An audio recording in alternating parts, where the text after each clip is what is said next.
San Juan, apóstol y evangelista.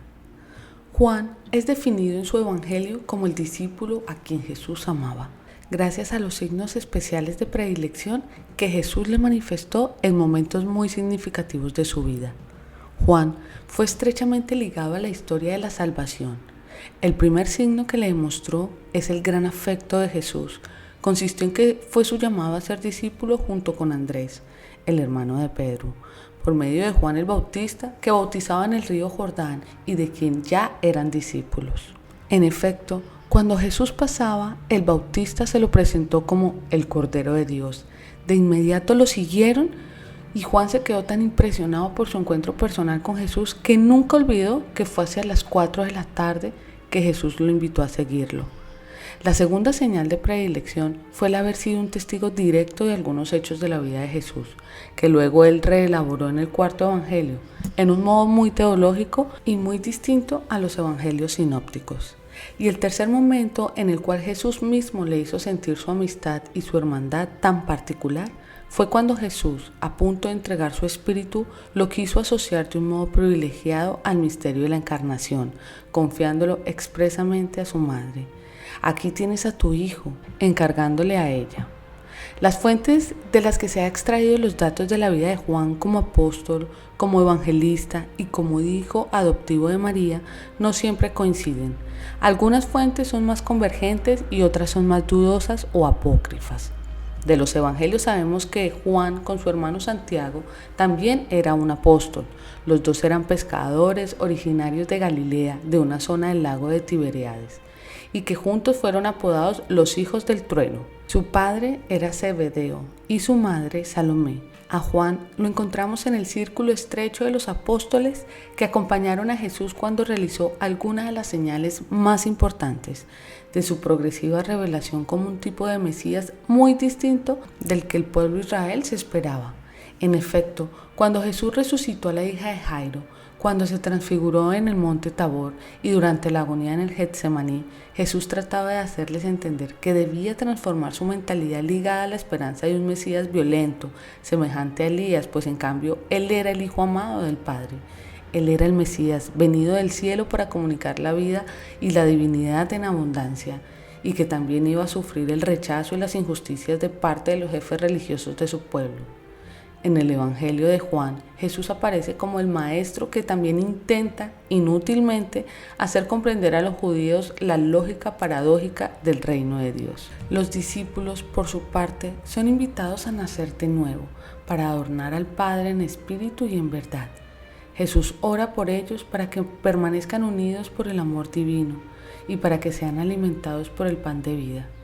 Durante la última cena, Juan se había recostado sobre el pecho de Jesús y le había preguntado: Señor, ¿quién es el que te va a entregar?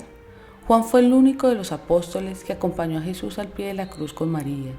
Juan fue el primero que creyó en el anuncio de la resurrección de Jesús hecho por María Magdalena. Corrió deprisa a la tumba vacía y dejó entrar primero a Pedro para respetar su precedencia.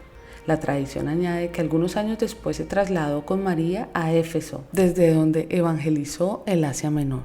También parece que sufrió la persecución de Domiciano y que fue desterrado a la isla de Patmos. Finalmente, gracias al advenimiento de Nerva como emperador del 96 al 98, volverá a Éfeso para terminar allí sus días como ultracentenario hacia el año 104. El evangelio atribuido a Juan fue llamado así por Orígenes. También ha sido llamado el evangelio espiritual o evangelio del Logos. Su estilo y su género literario están llenos de señales, de símbolos y de figuras que no deben ser interpretados literalmente. En el prólogo de su evangelio, Juan usa un refinado lenguaje teológico para mostrar cómo al inicio de la nueva creación, el nuevo principio ya preexistía el Logos. Logos, que significa la palabra eterna creadora del Padre, que luego fue traducido al latín como el Verbum. En el prólogo del cuarto evangelio, Jesús es presentado como la palabra divina y la luz de la vida, y la sabiduría de Dios preexistente. Este evangelio invita a aceptar por medio de una fe llena de estupor y de agradecimiento la sorprendente revelación que el Verbo de Dios, que nadie había visto, se hizo carne y ha puesto su morada en medio de su pueblo. Por ello, la palabra creer se repite casi 100 veces, pues Dios quiere que todos los hombres se salven y tengan vida abundante por la fe en Jesucristo, Dios hecho carne. El Evangelio de Juan también nos presenta en 2 episodios muy emblemáticos la identidad de María y la especial relación de Juan con su hijo adoptivo en las bodas de Caná y en el Calvario. En la narración de la señal del agua transformada en el vino nuevo durante las bodas de Canaán, se nos muestra a María como la potente intercesora que anticipa la hora de la revelación de Jesús a su pueblo. En el Calvario, en el momento de la glorificación de Cristo, María es presentada como la mujer que es transformada en la nueva Eva o madre de los discípulos de su Hijo. Si se considera la estrecha relación filial de Juan con María, no es difícil imaginar que la revelación de la figura del Mesías en el Evangelio de Juan se haya nutrido también del directo testimonio de María, pues ella, mejor que nadie en sus últimos años de soledad, recogió en su corazón y en sus recuerdos las señales, los signos y las palabras de vida de Jesús. Es pensable, pues, que las experiencias únicas que ella conservaba en su memoria las haya compartido luego a los discípulos de Jesús y en particular a Juan.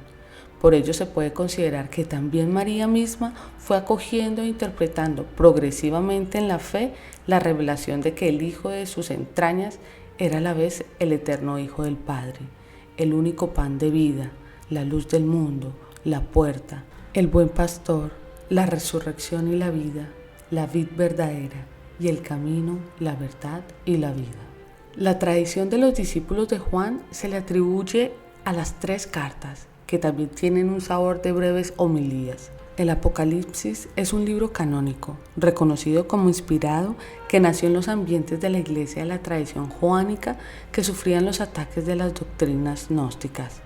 Este, que es el último libro de la Biblia, usa un género literario semejante al de algunos libros proféticos del Antiguo Testamento, como el libro de Daniel, de Ezequiel o de Zacarías. La palabra Apocalipsis es la transcripción de un término griego que significa revelación y no destrucción, como a veces se piensa. Juan dirige 7 cartas a las 7 iglesias para transmitirnos por medio del personaje y de símbolos muy fascinantes un mensaje muy concreto de esperanza en el que el Cordero degollado, o sea Cristo Salvador, triunfará sobre todas las persecuciones y las oposiciones de las fuerzas del mal al reino de Dios y hará nueva todas las cosas. Esto sucederá cuando Dios establezca su reino de justicia, de amor y de paz al final de los tiempos. En este libro se muestra con numerosos y sugestivos símbolos como los 7 sellos, las 7 trompetas, los 7 ángeles con las 7 copas, el fatigoso camino y la lucha que los creyentes de todos los tiempos tienen que afrontar para que un día se realice la edificación de la Nueva Jerusalén. Hoy diríamos la civilización del amor, de la fraternidad y del cuidado de la vida, cuando Jesús, el Alfa y la Omega, regrese al final de los tiempos. En este sentido, el Apocalipsis es también un libro profético que interpreta la acción de Dios en la historia, asegurando que Él es testigo fiel y veraz, regresará pronto y vencerá definitivamente al mal, al dolor y a la muerte. Dios los bendiga.